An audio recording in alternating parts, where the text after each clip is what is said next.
네, 이제 2시간도 채 남지 않았는데요. 오늘 저녁 6시 24분에 누리호가 발사됩니다. 이제 어제 발사를 약 3시간 앞두고 일정이 연기됐는데 밤샘 점검과 정비 끝에 문제가 해결됐습니다. 자세한 내용 김성수 경희대 우주탐사학과 교수와 함께 짚어보도록 하겠습니다. 교수님 어서 오십시오. 네, 안녕하십니까. 어제 발사가 연기된 직후 상당히 아쉬운 마음으로 이야기를 나눴었는데 일단 오늘 지금까지는 순조롭게 발사 준비가 이루어지고 있는 것 같습니다. 오늘 오전에 발사관리위원회가 어제 오류가 발생한 원인을 확인을 했고 또 문제를 해결했다고 설명을 했는데 우선 이 내용부터 좀 짚어주시죠. 네, 다행히 어제 문제는 그 발사체 자체에 있었던 건 아니고요. 예. 그 발사를 제어하는 컴퓨터와 또 이 지상 장비를 운영하는 컴퓨터 사이의 통신 문제였던 것으로 밝혀졌고요. 특히 이제 PLC라고 하는 그런 장치를 통해 가지고 밸브류를 제어하는 컴퓨터가 있었는데 이 컴퓨터에서 명령어가 여러 가지가 한꺼번에 나가면서 아마 좀 엉키는 현상이 생겼고 그래서 오늘 새벽 5시까지 계속 그 문제를 해결해서 이제는 그 명령어들을 천천히 좀 시간 여유를 두고 전송을 해서 문제를 해결한 것으로 지금 알려지고 있습니다. 네, 앞서 항우연이 모든 우려 상황을 점검해서 재발사를 결정을 하긴 했는데 그래도 발사 직전까지는 계속해서 점검을 이어가고 또 긴장을 늦춰서는 안 되겠죠. 그렇죠. 아무래도 30만 개가 넘는 부품들이 모여 있는 이런 장비고 하다 보니까요. 예. 네, 언제 어디서 또 어떤 문제가 발생할지 모르지만 지금까지 특별한 문제가 없는 것 보니 뭐 좋은 소식이 있을 것 같습니다. 예, 그렇군요. 앞으로 잠시 후면 정말 누리호가 이제 발사를 하게 되는데 발사를 방해할 수 있는 변수 중에 하나가 또 날씨지 않습니까? 네. 다행히 오늘 공해 날씨 상당히 좋아 보이는데 실제로 발사 일자를 정할 때 다양한 우주 충돌의 가능성까지 염두에 둔다고 하더라고요. 네, 이제 고려해야 되는 것들이 몇 가지 있는데요. 예. 그중에 하나가 당연히 날씨고요. 특히 바람, 그다음에 낙뢰의 위험 이런 거를 좀 신경을 써야 되고 예. 그 다음에는 지금 들어가려고 하는 진입하려고 하는 궤도에 이미 있는 우주 비행 물체들이 예. 충돌 가능성이 있는지를 따져봐야 되는데 이제 예. 그걸 고려해서 지금 발사 시간을 정한 것으로 알려지고 있습니다. 네, 오늘 저녁 6시 24분에 발사가 되는데 이 날짜가 바뀌긴 했지만 발사 시각은 그대로입니다. 이 발사 시각을 계속 그대로 유지하는 이유가 있다고 하는데 그 이유도 한번 설명해 주시죠. 네, 두 가지가 있는데요. 좀 전에 말씀드린 것처럼 이제 다른 우주 물체와 비행 물체와 충돌하지 않게 하기 위한 것도 있고요. 근데 그거보단 이번에는 더 중요한 이유는 이 누리호 3차 발사의 주 탑재체인 차세대 소형 위성 2호의 주 목적이 550km 상공에서 이 전파 레이더를 이용해 가지고 지상의 영상을 관측하는 장비인데요. 예. 이 장비가 상당히 많은 전력을 필요로 해서 그래서 안정된 그 태양 전지판을 통한 전력 공급이 필요했고 이걸 위해서 그 여명 황혼 궤도라고 하는 태양 동기 궤도 중에 특정한 시각을 지나가야 되는 여명 황혼 궤도를 택하려다 보니까 저녁 6시 반 부근이나 새벽 6시 반 부근이었었어야 되고요. 예. 이 중에는 아무래도 좀 하루 종일 이것저것 준비를 하는데 유리한 저녁 시각. 왜냐면 낮에 준비를 해야 저녁에 발사하는 게 이제 편하니까요. 예. 그래서 저녁 6시 반 부근을 이제 선택한 것으로 알려지고 있습니다. 예, 네. 조금 전 들어온 소식에 따르면 누리호의 연료 탱크 충전이 완료가 됐고 이 산화제 충전은 지금 계속하고 있다고 합니다. 지금 화면으로 보시는 좌측 화면이 이 시각 전남 여수시 낭도에서 바라본 이 고흥 나로 우주센터 발사대 모습이고요. 이 오른쪽 화면 모습은 지난해 2차 발사 성공 당시 장면을 보여드리고 있습니다. 나로 우주센터에서 15km쯤 떨어진 낭도에서 바라본 모습이 좌측 화면인데 어제도 많은 시민들이 누리호 3차 발사를 지켜보기 위해서 이 낭도 방파제를 찾았다가 좀 아쉽게 발걸음을 돌렸다고 합니다. 일단은 오늘 순조롭게 발사 준비가 이루어지고 있고 3차 발사 장면 보실 수 있을 것으로 보여집니다. 자, 6시 24분에 누리호를 다시 발사하겠다고 밝혔는데 어제와 같은 시각입니다. 이 시각 선정한 이유 있을까요? 네, 조금 전에 말씀드리긴 했는데요. 이 주 탑재체가 관측하는 시간이 예. 그 지상을 지나갈 때가 여명이거나 황혼인 시간이 가장 유리하다고 판단을 한 겁니다. 이제 예. 아마 전력 생산하고 관련이 있는 것 같은데요. 효율적인 전력 생산을 위해서. 그래서 이 궤도가 들어가서 계속 내려다볼 때 이 지상면에서의 시간이 여명이거나 황혼, 그러니까 즉 해가 뜰 때나 아니면 해가 질 무렵이 되도록 하기 위해서 발사 예. 시간도 이제 여명이나 황혼 둘 중에 하나를 선택하게 됐습니다. 네, 누리호 발사가 성공적으로 이루어지기 위해서 여명 황혼 궤도를 선택했다라고 말씀해 주셨고 이제 누리호 발사 과정 한번 설명 부탁드리겠습니다. 누리호가 발사된 다음에 순차적으로 어떤 과정을 밟게 되는 건지 교수님 설명 한번 부탁드립니다. 네, 그 이제 우리가 흔히 로켓이라고 하는 게 우주 발사체인데요. 네. 우주에 어떠한 물체, 화물을 집어넣기 위해서 이제 발사를 하는 건데 이 로켓이 하는 가장 큰 일은 대부분의 사람들은 그냥 높이 올라가는 거라고 생각하지만 사실은 원궤도 속도, 예. 원하는 고도에 가서 지금 이 경우는 550km인데요. 550km의 고도에 가가지고 원궤도 속도를 얻어야 되는데 이게 한 7.6km/s, 그러니까 1초에 한 7.6km라고 하는 어마어마한 속도입니다. 그래서 이 속도를 얻기 위해서 가능한 한 빨리 올라가서 그 속도를 얻어야 되는데 왜냐면은 천천히 올라가면 이제 중력이 계속 예. 잡아당기고 있기 때문에 연료를 이제 쓸데없이 소모하죠. 그래서 생각보다 상당히 빨리 올라가는데 총 시간은 한 12분 정도 걸릴 것으로 보이고요. 예. 근데 그때까지 단계를 보면 이제 한 2분 후에 125초가 됐을 때는 1단 분리가 일어나서 이제 그때부터 2단으로 이제 발사를 점화를 하게 되고요. 그다음에 234초에 약 4분 정도 지났을 때는 페어링이라고 해가지고 그 화물, 그러니까 그 위성의 덮개, 예. 위성 부분을 공기로부터 감싸는 보호하는 페어링이라고 하는 덮개가 이제 분리가 되고요. 그다음에 거기서 한 40초 정도 지나서 272초, 발사 후 272초가 됐을 때는 이제 2단 분리를 하고 예. 그리고 이제 3단 로켓을 점화를 해서 더 이제 올라간 다음에 한 780초 정도 됐을 때, 한 12, 3분 정도 됐을 때죠. 이때부터 이제 위성들을 차례차례 분리를 하거나 사출을 하는데요. 제일 처음에 분리하는 게 아무래도 제일 무겁고 가장 중요한 주 탑재체인 이제 차세대 소형 위성 2호를 분리하게 되겠습니다. 그리고 그 예. 뒤에 한 20초마다 하나씩 그 큐브 위성들, 부 탑재체인 7개의 큐브 위성을 20초마다 또 하나씩 분리를 하고요. 예, 이해를 돕기 위해 저희가 지금 화면을 통해서도 발사 과정을 보여드리고 있는데 지난해 6월에 누리호가 발사에 성공한 모습도 기억하시는 분들 많으실 겁니다. 조금 전 영상 장면으로도 저희가 보내드렸는데 상당히 그때 기억이 새록새록 떠오르는데 그런데 이번에 사실상의 첫 실전 발사라고 부르는 이유 뭐가 있을까요? 네, 이번이 3차인데요. 1차 때는 아쉽게도 이제 3단에서 성능이 원하는 만큼 나오지 않아가지고 완전한 예. 성공은 아니었죠. 한 반 이상 정도라고 할까요? 성공이었었는데 2차 때는 이제 완전한 성공이었었습니다. 근데 어느 때건 간에 아직 완전히 한 번도 성공하지 않은 그러한 탑재체 그 로켓에다가 실제로 쓸 위성을 올리는 건 아무래도 위험하니까 예. 아직 한 번도 성공하지 않았던 지난 2차 발사 때에는 이제 그 검증 위성, 성능 검증을 로켓의 성능을 검증하기 위한 위성이니까 실제로 쓸 목적은 아니었던 거죠. 그래서 그때 올렸던 거는 실용 위성은 아니었고요. 그래서 2차 발사가 성공을 했으니까 처음으로 이번 3차 발사에서 실제로 쓸 위성을 8기를, 총 8기를 이제 올리게 됩니다. 그 지난 2차 발사 때는 실용 검증 위성을 이틀 간격으로 사출을 한 걸로 알고 있는데 이번에는 큐브 위성들 7기를 20초 간격으로 발사한다고 좀 전에 말씀을 해주셨습니다. 네. 이 20초 간격으로 사출을 하는 게 굉장히 중요하고 어려운 기술이라고 들었거든요. 맞나요? 아, 네. 그 이제 특히 이번에 올라가는 그 부탑재체 중에 예. 도요셋이라고 하는 위성은 그게 이제 4기의 큐브 위성으로 구성되어 있는데요. 예. 이 위성이 간격이 너무 벌어지면 안 되기 때문에 그 간격을 이제 좀 좁혀서 이 위성을 제작한 팀에서 원하는 시간 간격을 이제 그 구현을 해야 되는데요. 예. 그게 이제 20초마다 분리하기를 원했던 것 같습니다. 그래서 이 도요셋이 4기가 편대 비행을 하는 프로젝트인데요. 그 20초마다 분리를 해서 총 1분 정도의 시간 간격으로 비행을 하도록 지금 하는 것이 이제 목표입니다. 예, 목표 궤도 내에 위성 8기를 20초마다 정확히 사출했는지가 누리호 발사 성공의 기준이 될 텐데 누리호 3차 발사 성공 가능성 어떻게 보십니까? 글쎄요, 이제 2차 발사 때는 예. 1차 때 실패를 했었기 때문에 그 가능성, 성공 가능성을 점치기가 좀 힘들었었는데요. 아마 뭐 대부분의 분들이 반반이 아닐까 이렇게 생각하셨을 것 같습니다. 예. 근데 아무래도 2차 때 한번 성공을 했고 지금 3차 때는 다른 문제가 아직 발사 한 1시간 정도로 남긴 이 시점에 아직 없는 걸 보면 성공 가능성이 그래도 지난번에 50%보다는 훨씬 네. 높지 않을까 그렇게 생각되고 있습니다. 이번에 3차 발사 꼭 성공하길 바라면서 누리호 3차 발사가 기존 1차와 2차 때와 다른 점이 또 민간 기업의 발사 과정에 참여한다는 겁니다. 그동안은 누리호 제작부터 발사 과정을 정부가 총괄했는데 이번에는 민간 기업이 참여를 하게 되는 건데요. 이게 어떤 의미라고 볼 수 있을까요? 네, 이때까지는 그 정부 출연 연구소 중에 하나인 항공우주연구원에서 모든 걸 관장을 했었죠. 예. 그 제작에는 물론 무수히 많은 국내의 이제 민간 기업들이 참여를 했었는데요.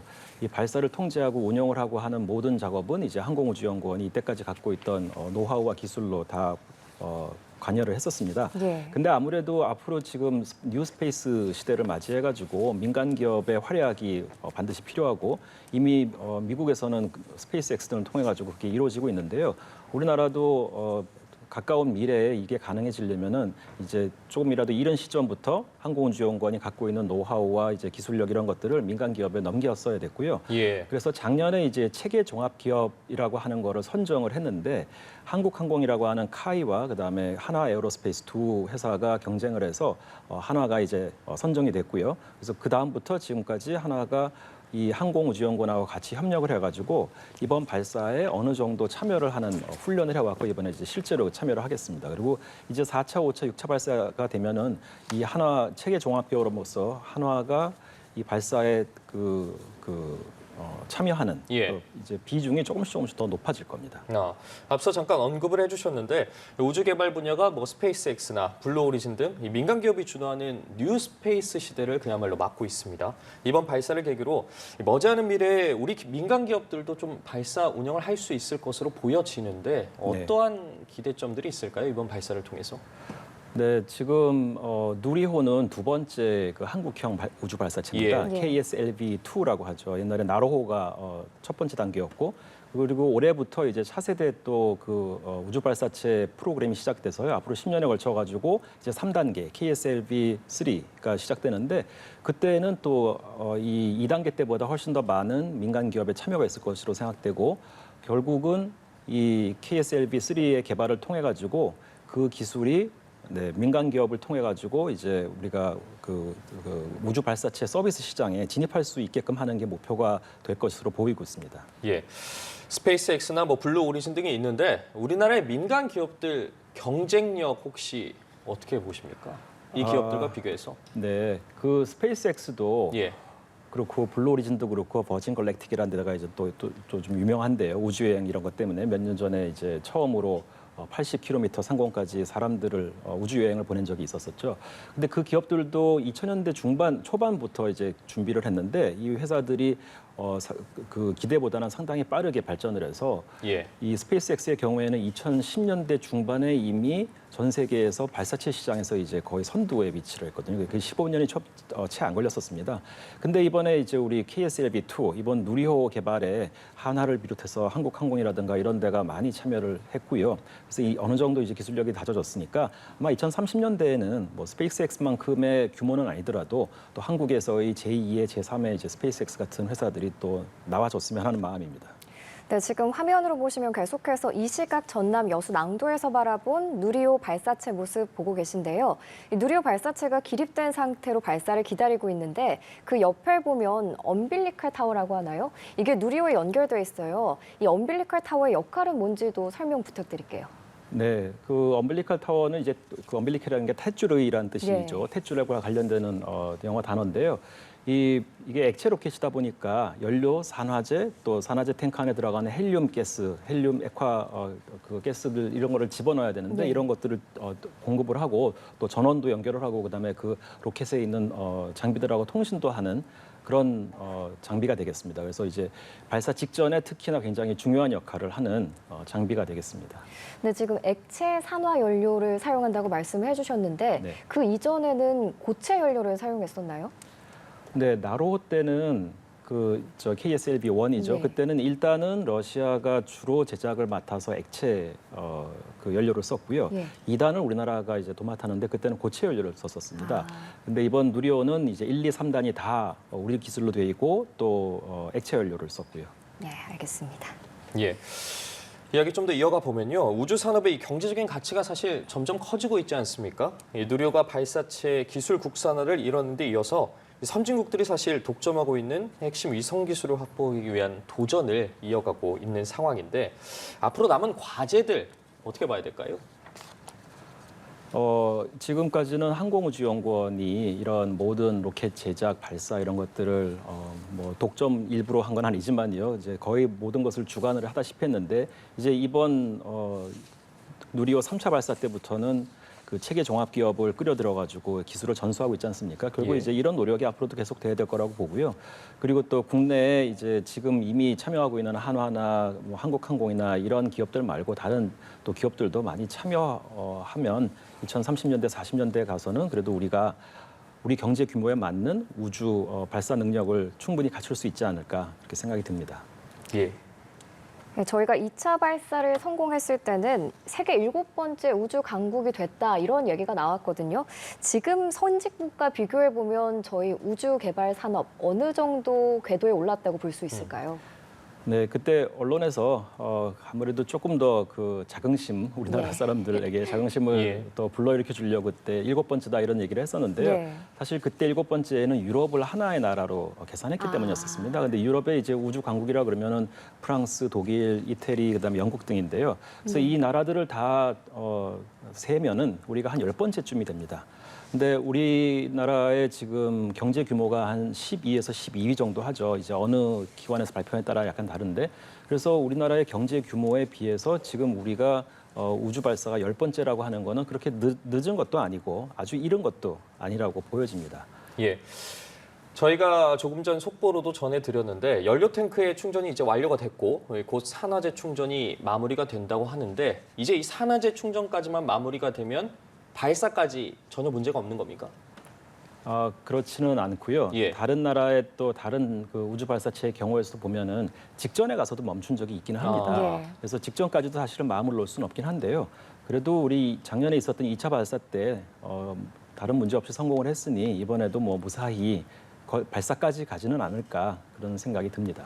이 발사 10분 전에 PLO라고 해서 자동 운용 시스템으로 들어간다고 하는데 이 PLO가 정확히 뭔지 설명 한번 부탁드릴게요. 네, 이제 그 발사 직전에 가면은 해야 되는 시퀀스들이 있는데요. 예. 그걸 이제 사람이 일일이 판단해 가지고 대응을 하기에는 아무래도 좀 위험하기도 하고 네. 늦을 수도 있고 실수도 있을 수 있으니까 어떤 단계가 되면 이제 사람의 판단이나 개입 없이 자동적으로 모든 걸 알아서 하게 하고요. 그 프로그램이 만약에 이상이 감지되거나 위험을 감지하면 그 프로그램이 알아서 중단을 합니다. 그래서 이제 가장 중요한 순간에는 그래도 미리 짜놓은 알고리즘대로 그대로 진행이 되게끔 하게 하는 게 이제 그 자동 프로그램이 되겠습니다. 네, 그러면 10분 전에 발사 10분 전에 자동 운용 시스템에 들어가게 되면 사람이 할 수 있는 일은 이제 거기서 끝나는 거네요. 그렇죠. 근데 이제 그 자동 프로그램도 미처 발견하지 못한 다른 프로그램, 다른 문제를 예. 사람이 또는 거기에 있는 뭐 이제 인력들이 알게 되면은 그때는 또 멈춤 수동으로 버튼을 누를 멈출 수는 수 있겠지만 그런 일은 굉장히 드물 것 같고요. 네, 예. 일단 자동 프로그램이 시작되면은 특별한 문제 없이 없다면은 이제 발사까지는 이어질 것으로 보입니다. 예, 네, 저희가 알겠습니다. 지금 속보 자막으로도 보여드리고 있는데 이 누리호의 저온 고압 탱크 충전이 완료됐다는 소식이 들어와 있습니다. 이 저온 고압 탱크가 하는 역할 무엇입니까? 네, 그 아까 말씀드린 대로 이제 연료하고 산화제가 이제 그 있는데 특히 그 산화제는 액화를 해야 되거든요. 예. 그리고 산화제 탱크 안에 들어가는 헬륨도 이제 액화된 상태고 그래서 상당히 이제 영하 100도가 보다 더 내려가는 그런 그 상당히 낮은 온도를 유지해야 되고요. 또 이 안에 있는 그 낮은 온도의 이 산화제도 그렇고 연료도 그렇고 이 헬륨들도 그렇고 자꾸 이제 빠져나오려고 하죠. 그러다 예. 보니까 이제 고압인 상태니까 이 고압 탱크의 상태를 유지하기가 쉽지는 않은데요. 그래서 이제 저 단계가 항상 좀 그 조마조마한 문제가 생긴다면은 탱크에 이제 이러한 산화제나 연료를 집어넣을 때 뭐 누출이 된다든가 하는 문제가 있을 수는 있는데 지금 저 충전을 완료했다는 거는 그래도 조금 어려운 단계를 하나는 넘어갔다 이렇게 볼 수 있겠습니다. 좋은 신호라고 볼 수 있겠네요. 그렇죠. 예. 누리호의 스펙을 한번 살펴보면 누리호가 기립 상태에서 건물 17층 높이가 정도가 되고 또 무게가 200톤이라고 하는데 정말 크기가 크다라는 건 알겠는데 이렇게 큰 발사체를 우주로 쏘아 올리려면 어느 정도의 힘이 필요한 건가요, 교수님? 네, 지금 그 누리호 1단에는 75톤의 힘을 만들어낼 수 있는 엔진이 4개가 있거든요. 예. 그러니까 총 이제 300톤으로 올라가는 거고요. 그게 예. 이제 2단, 3단 분리됐을 때는 그 위에서는 하나씩 있는 조금 더 소형인 엔진들이 있긴 한데 어쨌든 처음에 1단에서는 총 300톤을 들어 올릴 수 있는 그런 위력을 갖고 있습니다. 예. 이제 누리호 발사 시각 얼마 남지 않았습니다. 성공적으로 발사가 됐으면 좋겠는데 발사를 하고 나서 성공 여부를 알기까지는 저희가 몇 분 정도의 시간을 기다려야 하는 걸까요?